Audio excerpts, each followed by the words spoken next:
Bismillahirrahmanirrahim.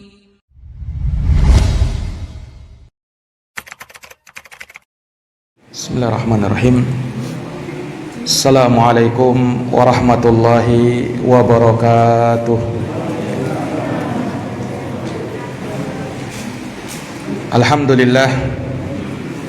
Alhamdulillahi rabbil alamin. Wa bihi nasta'inu ala umurid dunya waddin. Asyhadu an la ilaha illallah wahdahu la syarikalah, ilahul awwalina wal akhirin. Wa asyhadu anna Muhammadan abduhu wa rasuluhu shadiqul amin. Sallallahu alaihi wa ala alihi wa sahbihi wa man tabi'ahum bi ihsanin ila yaumiddin. Wa sallama tasliman katsira, amma ba'd. Allahumma la ilma lana illa ma 'allamtana innaka antal alimul hakim. Allahumma 'allimna ma yanfa'una wanfa'na bima 'allamtana wa zidna ilman ya karim. Rabbi syrah li sadri wa yassir li amri wahlul 'uqdatam min lisani yafqahu qawli. Ma'asyiral muslimin wal muslimat, hadirin wal hadirat, Bapak Ibu, saudara-saudari, jamaah salat maghrib yang dirahmati dan dimuliakan oleh Allah. Alhamdulillahi bi ni'matihi tatimmu shalihat. Segala puji hanya bagi Allah yang dengan nikmat-nikmatnya tertunai segala amal-amal kebajikan. Salawat dan salam semoga terhatur limpahkan kepada junjungan kita Nabi Agung, Nabi besar Muhammad sallallahu alaihi wasallam, kepada keluarga dan para sahabat serta orang-orang yang senantiasa meniti jalannya sampai hari kiamat. Hadirin wal hadirat, jamaah Masjid Al-Kautsar yang dirahmati dan dimuliakan oleh Allah. Pada malam hari yang berbahagia ini kembali kita dikumpulkan oleh Allah Subhanahu wa taala di masjid yang mulia ini untuk kita bersama-sama bertafakuh di dalam agamanya, saling ingat mengingatkan, dan semoga ini bisa menjadi nasihat bagi kita yang bisa berguna sebagai bekal untuk hari kemudian. Para hadirin yang dirahmati dan dimuliakan oleh Allah, pada malam hari ini kembali kita akan melanjutkan pembahasan dari kitab Al-Arba'in An-Nawawiyah karya Al-Imam Abu Zakaria Yahya bin Sharaf Al-Ma'ruf bil Imam An-Nawawi rahimahullahu ta'ala, di mana kita masih dalam hadis yang ke-24, hadis yang diterima dari sahabat Abu Dar Jundub ibn Junadah Al-Ghifari radhiyallahu ta'ala an. Telah kita bacakan biografi beliau di pertemuan sebelumnya. Beliau meriwayatkan hadis ini dari Nabi sallallahu alaihi wasallam, dan Nabi kita Muhammad sallallahu alaihi wasallam meriwayatkannya langsung dari Allah Subhanahu wa taala Rabbul Alamin. Yang mana hadis yang seperti ini dikenal dengan Al-Haditsul Qudsi, hadis yang diriwayatkan oleh Nabi langsung dari Allah Subhanahu wa taala. Hadis yang mulia ini diriwayatkan oleh Imam Muslim di dalam kitab sahihnya, di mana di awal hadis Allah Subhanahu wa taala menyeru para hambanya, ya ibadi, wahai hamba-hambaku, inni haramtu dzulma ala nafsi, sesungguhnya aku mengharamkan kezaliman atas diriku, dan aku telah jadikan hal tersebut haram di antara sesama kalian. Wa ja'altuhu bainakum muharrama fala tadzalamu, maka janganlah kalian saling menzalimi. Maka di dalam hadis yang mulia ini Allah Subhanahu wa taala memanggil hambanya dengan sebutan ya ibadi, dan ini berulang Allah Subhanahu wa taala sebutkan sampai 10 kali di dalam hadis ini. Ya ibadi, ya ibadi, ya ibadi. Ini menunjukkan perhatiannya Allah Subhanahu wa taala kepada para hambanya. Dan dipanggil seperti itu dalam rangka untuk membuka hati setiap orang yang beriman agar senantiasa bersiap mendengar dan menyimak apa yang akan disampaikan oleh Allah Subhanahu wa taala, khususnya di dalam hadits yang mulia ini, yang terkandung di dalamnya faidah-faidah yang sangat besar dalam kehidupan, yang akan membuat hidup ini lebih berarti dan lebih bermakna, serta akan membawa keberkahan di dalam kehidupan dunia maupun kehidupan akhirat. Allah seru dengan ya ibadi, wahai hamba-hambaku, menunjukkan rahmatnya Allah Subhanahu wa taala kepada hamba.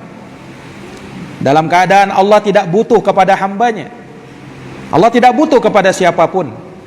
Justru hamba yang butuh kepada Allah Subhanahu wa taala. Allah Subhanahu wa taala nyatakan, ya ayyuhan nas antumul fuqara'u ilallah wallahu huwal ghaniyul hamid. Wahai sekalian manusia, kalian ini adalah orang-orang yang fakir kepada Allah. Kalian sangat butuh kepada Allah, dan Allah Subhanahu wa taala adalah zat yang maha kaya dan zat yang maha terpuji. In takfuru antum wa man fil ardi jami'an fa innallaha laghaniyyun hamid. Jikalau manusia kalian semuanya kafir kepada Allah, ingkar dan durhaka kepada Allah, maka sesungguhnya Allah maha kaya lagi maha terpuji. Para jamaah yang dirahmati dan dimuliakan oleh Allah, tetapi di dalam hadis yang mulia ini Allah panggil hambanya, menunjukkan betapa perhatiannya Allah kepada hamba. Siapa hamba Allah Subhanahu wa taala? Ibad, jamak dari kata abdun. Dan di sini Allah sandarkan kepada dirinya, ya ibadi, wahai hamba-hambaku. Tatkala disandarkan hamba kepada Allah, menunjukkan kemuliaan hamba ini, menunjukkan kemuliaan manusia ini. Karena memang manusia adalah makhluk yang terbaik, makhluk yang Allah Subhanahu wa taala ciptakan dengan sebaik-baik bentuk. Walaqad khalaqanal insana fi ahsani taqwim. Sungguh kata Allah, kami telah ciptakan manusia dengan sebaik-baik bentuk. Tidak ada yang mengalahkan kebaikan bentuk manusia dalam penciptaan Allah Subhanahu wa taala. Para jamaah yang dirahmati dan dimuliakan oleh Allah Subhanahu wa taala, hamba atau dalam bahasa Arabnya abdun ada dua maknanya. Ada ubudiyatun ammah dan ada ubudiyatun khassah. Ada hamba yang umum dan ada hamba yang khusus. Ini dua macam hamba. Kalau hamba dalam pengertian umum, yakni semua makhluk, baik dia mukmin, kafir, orang baik, orang jahat, seluruhnya adalah hamba Allah. Orang kafir juga hamba Allah. Orang yang tak beriman juga hamba Allah. Hamba Allah dari mana? Hamba Allah sebab Allah Subhanahu wa taala tetapkan kepada mereka penghambaan, peribadatan, walaupun mereka tidak mau. Tetapi ketetapan itu tetap jalan. Siapa yang mau beriman, siapa yang mau beribadah, maka dialah hamba Allah yang baik. Tapi siapa yang tidak mau beribadah kepada Allah, maka dialah hamba Allah yang durhaka. Tetap juga hamba Allah. Nah, dari sisi yang lain, mereka juga dikatakan hamba Allah sebab mereka dikuasai oleh Allah. Iya kan? Mereka diciptakan oleh Allah. Mereka diatur oleh Allah segala urusannya. Nah, sehingga dari sisi ini mereka pun dikatakan hamba-hamba Allah. Makanya di dalam Quran dikatakan, in kullu man fis samawati wal ard illa atir rahmani abada. Tidak ada satupun, baik yang di langit maupun yang di bumi, melainkan akan datang kepada Allah Ar-Rahman dalam keadaan sebagai seorang hamba. Jadi semuanya hamba Allah dalam pengertian ubudiyatun ammah, penghambaan yang umum, hamba yang umum. Dan di sana ada ubudiyatun khassah, penghambaan yang khusus. hamba yang dikhususkan oleh Allah Subhanahu wa taala. Siapa mereka? Inilah hamba yang beribadah kepada Allah. Nah, pimpinan mereka adalah para nabi dan para rasul. Makanya sangat banyak di dalam Quran Allah Subhanahu wa taala sifatkan para nabi dan para rasul dengan sifat penghambaan. Karena memang predikat termulia yang ada pada seorang hamba tatkala menjadi hamba Allah yang benar. Makanya betapa banyak Allah sebutkan nabi dan rasul disifatkan dengan hamba. Lihat Nabi Nuh alaihi salam, Allah puji Nabi Nuh dengan mengatakan innahu kana abdan syakura. Sesungguhnya Nabi Nuh alaihi salam itu adalah abdan, seorang hamba. Hamba yang bagaimana? Hamba yang betul-betul memperhambakan diri kepada Allah. Kemudian syakura, dia adalah hamba yang bersyukur kepada Allah Subhanahu wa taala. Tentang Nabi Daud alaihi salam, Allah nyatakan dalam Quran, wadhkur abadana Daud, dan ingatlah hamba kami. Hamba kami kata Allah, siapa? Nabi Daud alaihi salam. Allah puji Nabi Daud dengan sebutan abdun. Nabi Sulaiman, Nabi Ayub, Allah Subhanahu wa taala tegaskan tentang mereka, ni'mal abdu innahu awwab. Mereka adalah sebaik-baik hamba. Dalam satu ayat disebutkan Nabi Nuh, Nabi Ayub, dalam ayat lain disebutkan Nabi Sulaiman. Ayatnya sama. Ni'mal abdu, dia adalah sebaik hamba. Innahu awwab, karena sesungguhnya dia senantiasa kembali kepada Allah Subhanahu wa taala. Nabi kita Muhammad SAW, oh sangat banyak Allah sifatkan Nabi Muhammad dengan abdun, dengan hamba. Dan ini dalam beberapa konteks pembicaraan Allah Subhanahu wa taala di dalam Quran. Ketika Allah Subhanahu wa taala turunkan Quran, Allah bahasakan, Allah turunkan kepada Nabi Muhammad, tidak disebut namanya, tapi disebut dengan pujian penghambaan. Allah berfirman, tabarakalladzi nazzalal furqana ala abdih. Perhatikan, Maha suci Allah yang telah menurunkan Al-Furqan, Al-Quran, kepada siapa? Ala abdih, kepada hambanya. Tidak disebutkan nama Nabi kita, tapi orang sudah tahu maksudnya Nabi Muhammad sallallahu alaihi wasallam. Allah sebut dengan abdun, hambanya Allah. Ketika Allah Subhanahu wa taala mengisra mi'rajkan Nabi sallallahu alaihi wasallam, disebutkan dalam Quran juga, subhanalladzi asra bi abdihi. Maha suci Allah yang telah memperjalan malamkan hambanya. Siapa hambanya di sini? Nabi kita Muhammad sallallahu alaihi wasallam. Allah sifatkan dengan penghambaan. Ini para jamaah sekalian, makanya kita di dunia ini ya tidak akan bisa benar keadaan kita sebelum kita menjadi hamba Allah Subhanahu wa taala. Maka jadilah hamba Allah Subhanahu wa taala yang betul-betul beribadah kepada Allah Subhanahu wa taala. Para jamaah yang dirahmati dan dimuliakan oleh Allah Subhanahu wa taala, Allah Subhanahu wa taala menyebutkan, inni haramtu dzulma ala nafsi. Sesungguhnya aku telah mengharamkan kezaliman atas diriku. Allah haramkan kezaliman atas dirinya. Kezaliman adalah bentuk melampaui batas kepada orang lain atau mengambil haknya orang lain. Kapan dia melakukan hal tersebut, maka dia telah berbuat kezaliman, dan Allah telah haramkan kezaliman itu. Sebab Allah haramkan terhadap dirinya. Allah tidak berbuat zalim kepada hambanya. Wa ma rabbuka bidzallamin lil abid. Dan Rabbmu sama sekali tidak pernah menzalimi hambanya. Wala yadzlimu rabbuka ahada. Dan Tuhanmu tidak pernah menzalimi seorang pun juga. Wa ma ana bidzallamin lil abid.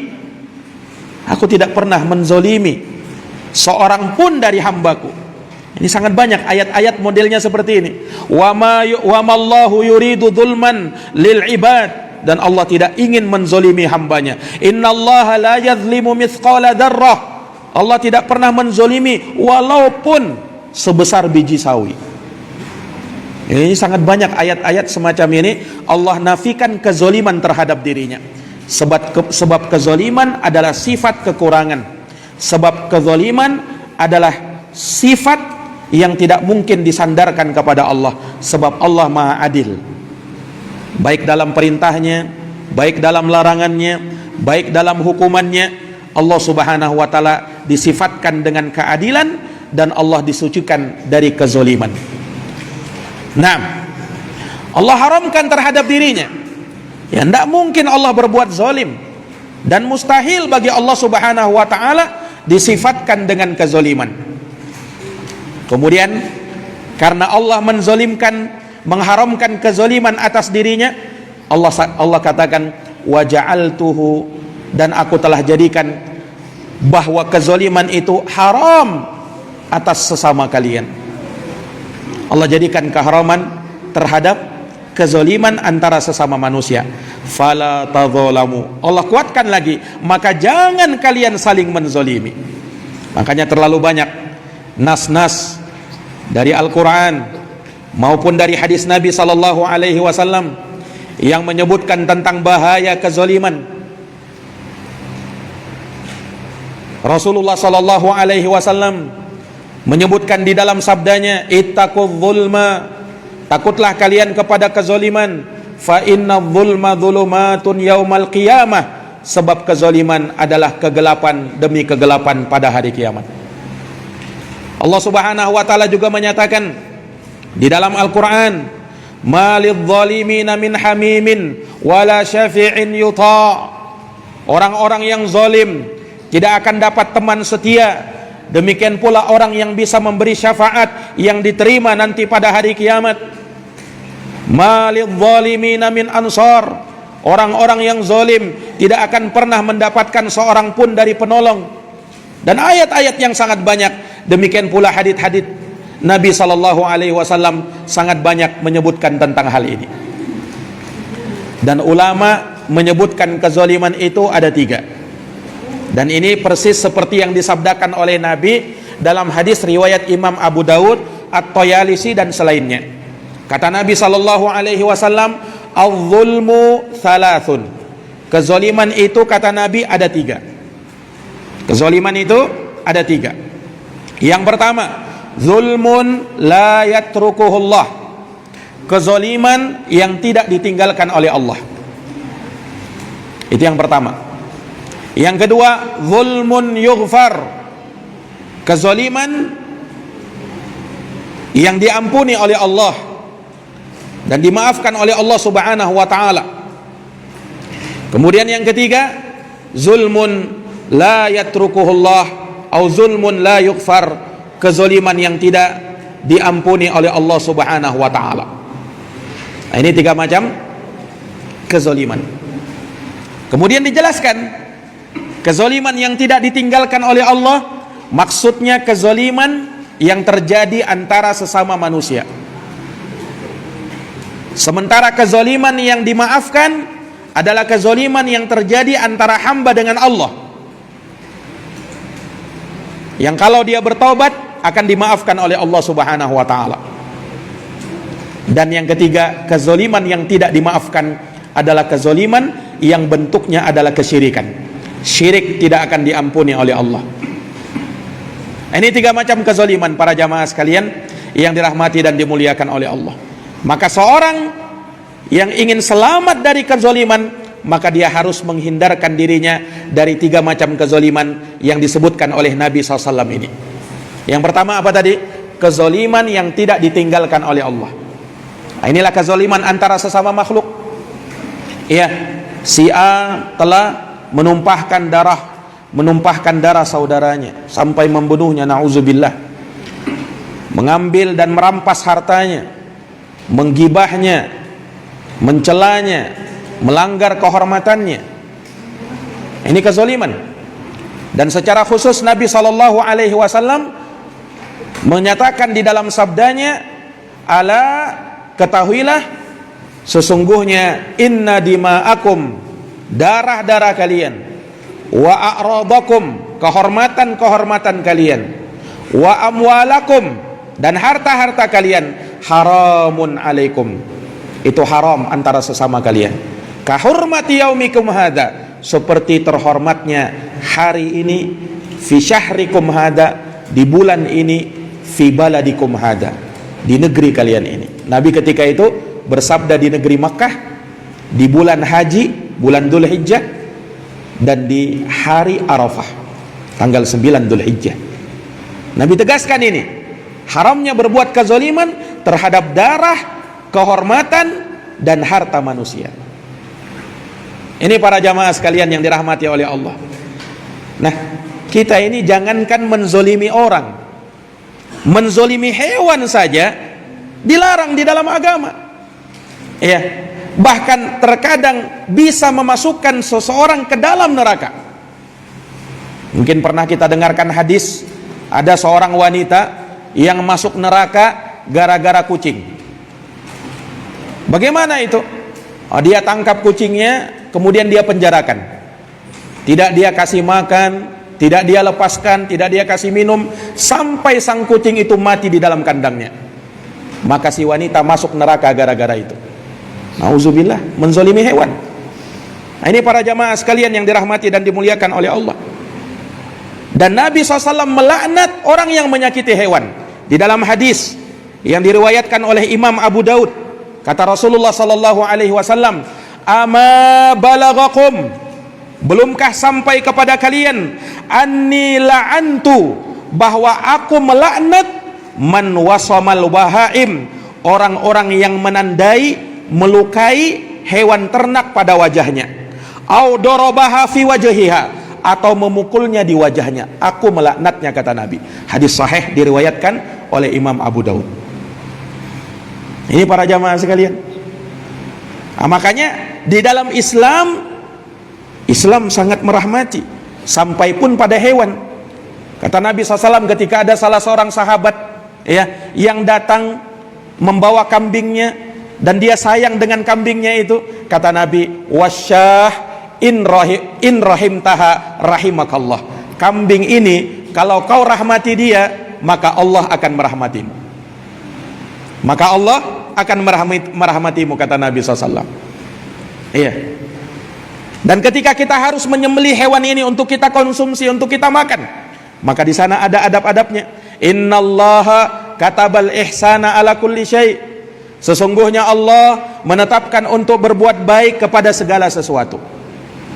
Fa idza dabahtum fa ahsinud dibah, apabila kalian menyembelih, maka perbaiki cara menyembelihmu.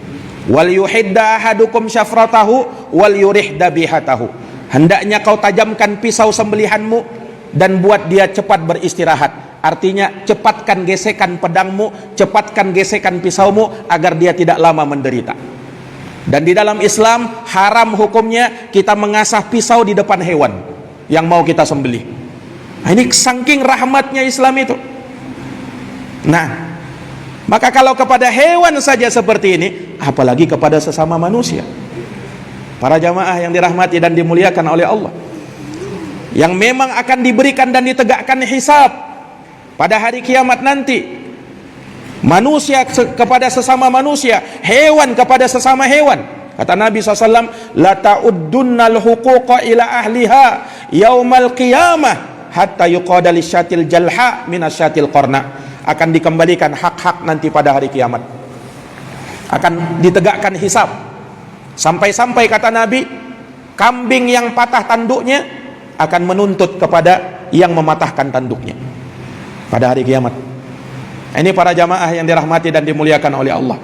Nah, bagaimana lagi kepada sesama manusia yang Allah pasti tegakkan mizan, yang Allah Subhanahu wa ta'ala pasti akan tegakkan timbangan.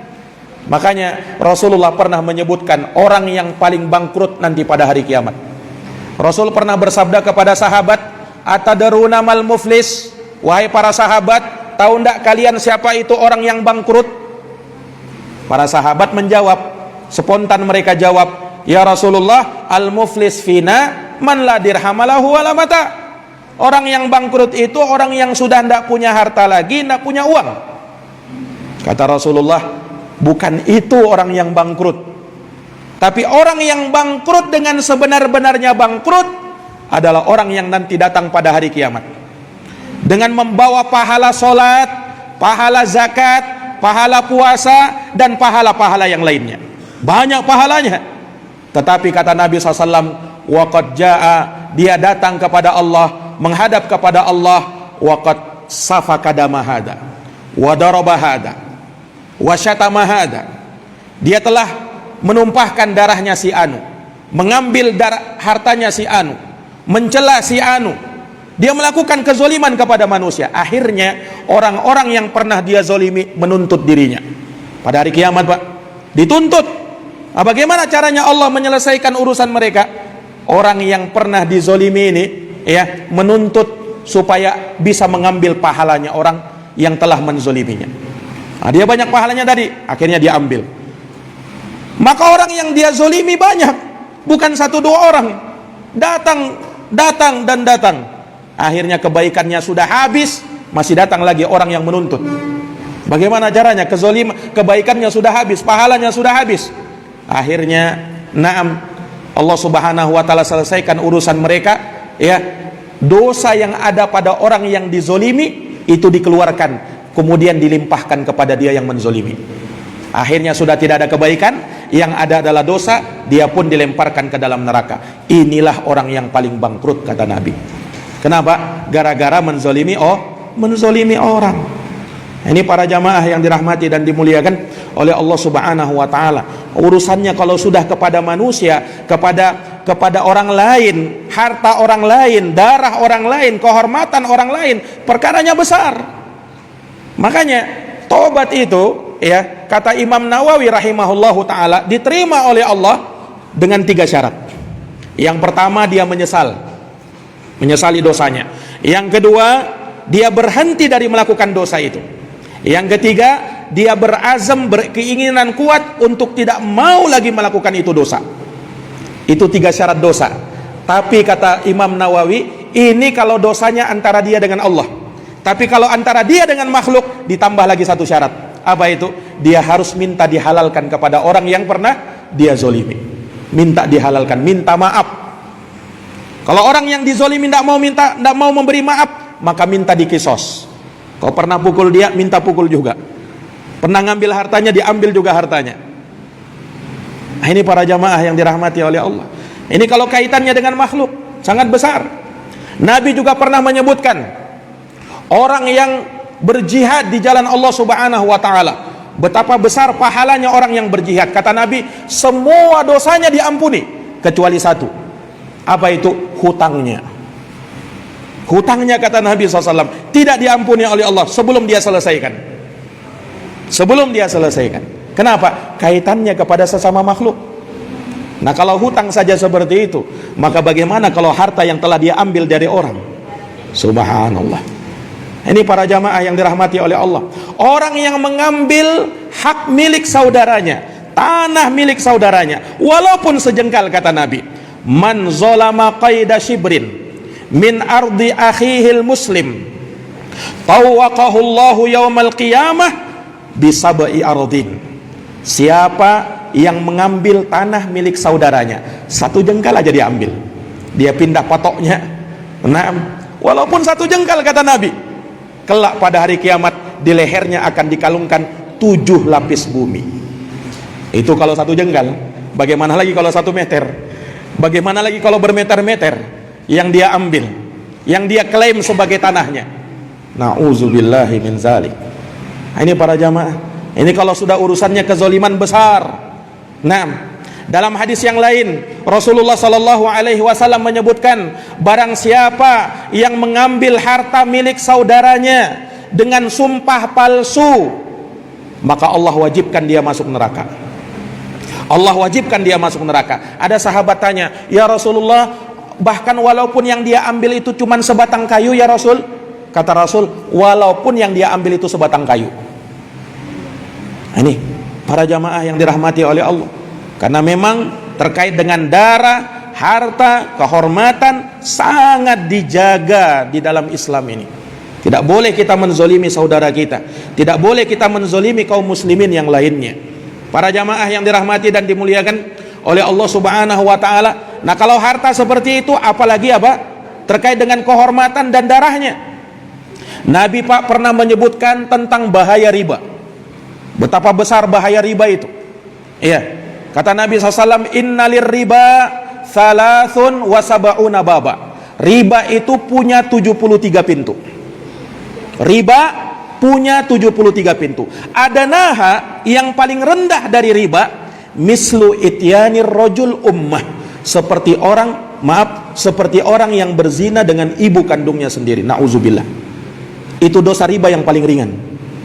Kemudian kata Nabi, wa inna arbar riba, dan sesungguhnya riba yang paling besar, istitolatur rajul fi irdi akhihil muslim, adalah tatkala seseorang merendahkan martabat, merendahkan kehormatan seorang muslim. Itu riba yang paling besar, kata Nabi. Para jamaah yang dirahmati dan dimuliakan oleh Allah, ini tidak main-main kalau terkait dengan masalah kehormatan seorang muslim. Nah, terhormat di sisi Allah Subhanahu wa taala, darahnya apalagi.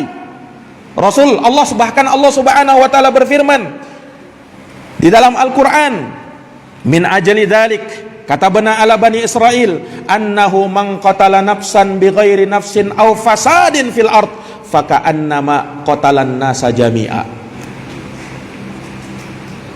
Min ajli dzalik, kata Allah, oleh karena sebab itu telah kami tetapkan pada Bani Israel bahwa barang siapa yang membunuh seorang muslim, barang siapa yang membunuh satu orang jiwa, dia bunuh tanpa ada kesalahan orang ini, tanpa ada dosa yang dia lakukan, ya, dia tumpahkan darahnya, maka seakan-akan dia membunuh seluruh manusia.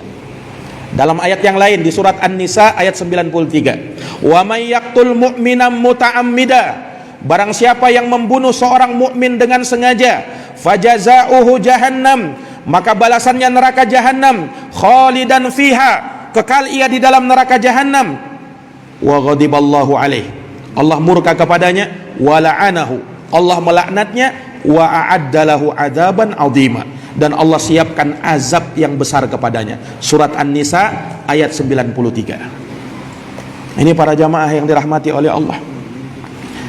Dan Nabi pernah mengatakan, la zawalud dunya ahwanu 'alallah min qatli imri'in muslim bighairi haqq. Lenyapnya dunia ini lebih ringan di sisi Allah daripada terbunuhnya nyawa seorang muslim. Sangat banyak, Pak, dalil-dalil baik dari Al-Qur'an maupun hadis Nabi sallallahu alaihi wasallam yang menyebutkan bahayanya kezaliman ini. Tidak main-main. Nah, kemudian para jamaah sekalian yang dirahmati dan dimuliakan oleh Allah, kezaliman jenis yang kedua, kalau tadi kezaliman antara sesama manusia, kezaliman yang kedua, zulmun yughfar, kezaliman yang bisa dimaafkan oleh Allah. Inilah kezaliman antara hamba dengan Allah Subhanahu wa taala, tidak ada kaitannya dengan makhluk. Hamba ini disuruh sholat tapi dia malas sholat, hamba ini disuruh menunaikan zakat tapi dia lalaikan perintah zakat, hamba ini disuruh menyambung tali silaturahim tapi dia malah memutuskannya. Nah, ini kezaliman antara dia dengan Allah Subhanahu wa ta'ala. Ketika Allah perintahkan dia tidak mau lakukan, ketika Allah larang dia malah melakukannya. Nah, kezaliman yang seperti ini diwajibkan untuk bertaubat kepada Allah. Dan kalau dia bertaubat dengan taubatun nasuha, maka Allah menerima taubatnya. Qul ya ibadiyalladzina asrafu ala anfusihim la taqnatu min rahmatillah innallaha yaghfirud dzunuba jami'an.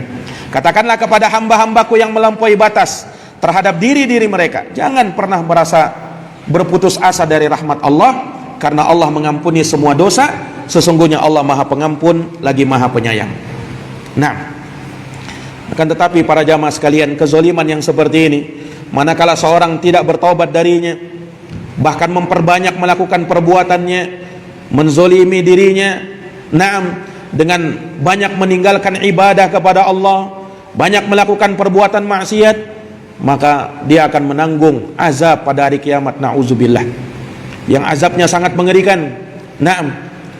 Yang mana kata Allah Subhanahu wa taala di dalam Quran, wa may ya'ti rabbahu mujriman, barang siapa yang datang kepada Tuhannya dalam keadaan bergelimangan dengan dosa, fa innalahu nar jahannam, maka baginya fa innalahu jahannam, baginya neraka jahannam, la yamutu fiha wa la yahya, dia tidak bisa hidup di dalamnya dan tidak pula bisa mati. Saking ngerinya siksaan azab api neraka itu. Nah, ini para jamaah sekalian yang dirahmati dan dimuliakan oleh Allah Subhanahu wa taala. Iya. Kemudian yang terakhir, kezaliman yang terakhir, nah inilah yang disebutkan zulmun la yughfar. Kezaliman yang tidak dimaafkan oleh Allah. Kezaliman yang tidak dimaafkan oleh Allah. Nah, ini kezaliman bentuknya kesyirikan. Ya, sebab Allah Subhanahu wa taala menyebutkan syirik itu sebagai kezaliman. Inna syirka la zulmun azim. Syirik itu kata Allah adalah kezaliman yang paling besar. Allazina amanu, orang yang beriman, walam yalbisu imanahum bidulmin, dan dia tidak campur adukkan imannya dengan kezaliman, yaitu kesyirikan. Ulaika lahumul amnu, mereka yang dapat keamanan, wahum muhtadun, dan mereka yang mendapatkan petunjuk dari Allah. Dan kesyirikan ini dosa yang paling besar, kezaliman yang paling besar. Tidak ada dosa yang melebihi kesyirikan. Nah, jangankan kita, Pak, para nabi dan para rasul diancam dalam Quran. Rasulullah bahkan diingatkan di dalam Quran, walaqad uhiya ilaika, sungguh telah diwahyukan kepadamu wahai Muhammad, wa ilal ladina min qablik, dan kepada para nabi sebelum kamu, la in asyrakta, andai kamu berbuat syirik, andai kamu berbuat syirik, la yahbatanna amaluk, akan terhapus seluruh amalmu, wala takunanna minal khasirin, dan pastilah kamu menjadi orang yang merugi. Ini ayat ditujukan kepada nabi. Padahal nabi kan tidak mungkin berbuat syirik kan? Tidak mungkin. Ya, nabi yang mengajarkan kepada umat untuk bertauhid dan jauh dari kesyirikan. Tapi kenapa Allah Subhanahu wa taala turunkan ayat ancaman untuk nabi? Maknanya, Pak, kalau nabi saja diancam seperti ini, apalagi kita, apalagi umatnya. Nah, ini para jamaah yang dirahmati dan dimuliakan oleh Allah. Makanya kalau orang yang berbuat syirik, amal ibadahnya akan terhapus, percuma, sia-sia. Dia sholat, dia puasa, dia bayar zakat, dia haji, dia umroh, dan segudang amalannya. Tapi kalau dia sudah melakukan kesyirikan, kalau sudah berbuat syirik, amal ibadahnya diibaratkan dalam Quran, wa qadimna ila ma amilu min amalin faja'alnahu haba'an mansura. Kami hadapi amalan yang mereka kerjakan, lalu kami jadikan amalan itu bagaikan debu yang berterbangan, tidak diterima oleh Allah. Kesyirikan adalah dosa yang tidak termaafkan. Para jamaah yang dirahmati oleh Allah, nah kesyirikan ini sangat banyak model dan ragamnya di masa kita ini, para jamaah sekalian. Nah, walaupun memang pada hakikatnya sama, kesyirikan kepada Allah, menduakan Allah Subhanahu wa taala, menganggap selain Allah lebih besar. Nah, makanya Nabi SAW ingatkan, model-model kesyirikan sudah terjadi di zaman Nabi, dan di zaman ini pun masih ada orang melakukannya, seperti jimat-jimat misalnya. Jimat-jimat yang dikalungkan, yang dipakai di gelang, yang dipakai di cincin, yang dia besarkan, dia agungkan, yang dia bergantung kepada jimat tersebut. Dengarkan sabda Nabi apa? Man ta'allaqa tamimatan faqad asyrak. Siapa yang menggantungkan jimat, maka dia telah berbuat syirik kepada Allah. Menggantungkan jimat. Nabi pernah melihat ada salah seorang sahabat pakai gelang kuningan, Pak. Nah, cuman ada maksudnya, bukan sekedar gelang. Gelang kuningan. Nabi tanya, mahadi, ini gelang apa ini? Kata sahabat tadi, minal wahinah. Ya Rasul, ini untuk nolak bala ya Rasul. Kalau ada penyakit bisa ditolak ini dengan gelang ini. Ada apa-apa bisa tertolak dengan ini ya Rasul. Kata Nabi apa? Inzi'ha, lepaskan gelang yang seperti itu. Fa innaha la taziduka illa wahna, sebab itu gelang tidak akan menambahkan pada dirimu melainkan kelemahan saja. Wa in mutta wahya alaika ma'aflah ta'abada, kalau kamu mati dan gelang itu masih ada padamu, maka kau tak beruntung buat selamanya. Tegas Nabi SAW. Soalnya masalah kesyirikan, Pak. Demikian pula kesyirikan, naam, tatkala seorang mendatangi dukun, mendatangi paranormal yang tidak normal, yang mengaku tahu benda, tempat di mana benda-benda hilang, barang-barang hilang, tahu dia, mengaku tahu. Padahal Allah tegaskan tidak ada yang tahu perkara gaib kecuali Allah. Qul la ya'lamu man fis samawati wal ardil ghaiba illallah. Tidak ada yang di langit maupun yang di bumi yang tahu perkara gaib kecuali Allah. Nabi tegas, orang yang datang kepada dukun, tanya kepada si dukun, sholatnya tidak diterima 40 hari 40 malam. Itu minimal, Pak. Kalau dia percayai ucapan si dukun, hukumnya lain lagi, bisa kufur kepada Allah Subhanahu wa ta'ala. Na'udzubillahi min zalik. Ini para jamaah sekalian. Demikian pula keyakinan-keyakinan khurafat, ini yang disebut tatayur, ramalan-ramalan, menganggap sial, beruntung terhadap sesuatu. Dulu orang musyrikin jahiliyah, Pak, kalau mereka mau keluar, mereka mau tahu nasibnya beruntung atau tidak, nerbangin burung. Makanya disebut tatayur. Nah, burung itu diterbangkan. Kalau burung terbang ke kanan, oh pertanda baik. Bagus ini perjalanan kita. Kalau burungnya terbang ke kiri, pertanda buruk itu. Nggak boleh kita jalan. Kalau burungnya terus lurus, diulang lagi. Terus seperti itu. Sampai dia temu jalannya, baru dia mau jalan. Itu orang musyrikin dulu, Pak. Kalau di zaman kita sekarang ini sudah berkembang juga. Nah, bukan lagi burung, Pak. Suara tokek bisa juga jadi kesialan mereka. Nah, ketika ada orang keluar misalnya dari rumahnya, dia mau safar, pas keluar rumah dia lihat ada kucing yang pincang kakinya. Pertanda ini kayaknya ini. Pas di perjalanan dia saksikan di hadapan kedua matanya kecelakaan. Oh, lebih anu lagi ini, lebih meyakinkan lagi. Nggak usahlah kita jalan. Kenapa? Sial kayaknya hari ini. Kesyirikan kepada Allah Subhanahu wa ta'ala. Sama orang yang meyakini ramalan-ramalan tangan. Oh, ini dilihatnya tanganmu kayaknya ada tulisan M, miskin kamu sebentar ini. Nah, kesyirikan kepada Allah Subhanahu wa ta'ala. Nah, banyak ini khurafat-khurafat yang ada di tengah masyarakat kita. Dan ini kesyirikan kepada Allah Subhanahu wa ta'ala. Rasulullah SAW ingatkan di dalam hadisnya, inna tiyarata syirkun, sesungguhnya tatayur itu syirik. Sesungguhnya tatayur itu syirik. Tatayur itu beranggapan sial pada sesuatu yang dilihat, didengar ataupun dirasakan. Nah, ada orang yang beranggapan sial dengan angka 13. Oh, kalau dia lihat angka 13 tidak berani dia. Ada orang, Pak, kisah nyata, dia beli rumah, cocok sudah rumahnya, oh bagus. Ternyata dia lihat nomor rumahnya 13, tidak jadi. Kenapa? Nomor sial katanya, nomor 13. Subhanallah. Ini kesyirikan kepada Allah Subhanahu wa ta'ala. Keyakinan mitos-mitos khurafat yang seperti ini. Nah, di zaman sekarang kita ini semakin berkembang. Nah, yang terakhir yang sempat ramai juga ada katanya apa? Boneka arwah itu ya. Spirit doll. Nah, boneka arwah, subhanallah. Ini juga bisa mendatangkan kesyirikan kepada Allah Subhanahu wa ta'ala. Nah, parahnya yang seperti ini digandrungi, dikagumi oleh orang-orang yang dijadikan public figure. Nah, subhanallah. Dan ini sudah ada sebenarnya di zaman Nabi Musa, Nabi Harun sudah ada. Dulu ada mungkin kisah Samiri dulu itu ya. Dia buat patung anak sapi bisa bersuara juga. Dari situ muncullah kesyirikan. Di zaman Nabi juga sudah ada yang seperti itu, disembah oleh orang-orang musyrikin. Nah, di zaman kita ini ada yang boneka arwah katanya. Kalau dulu ada boneka jelangkung ya. Nah, sekarang kan kalau sudah modern ya, dibuat juga modern juga boneka arwah. Subhanallah. Bahkan diyakini apa? Bisa mendatangkan rezeki katanya. Ini kesyirikan yang lain.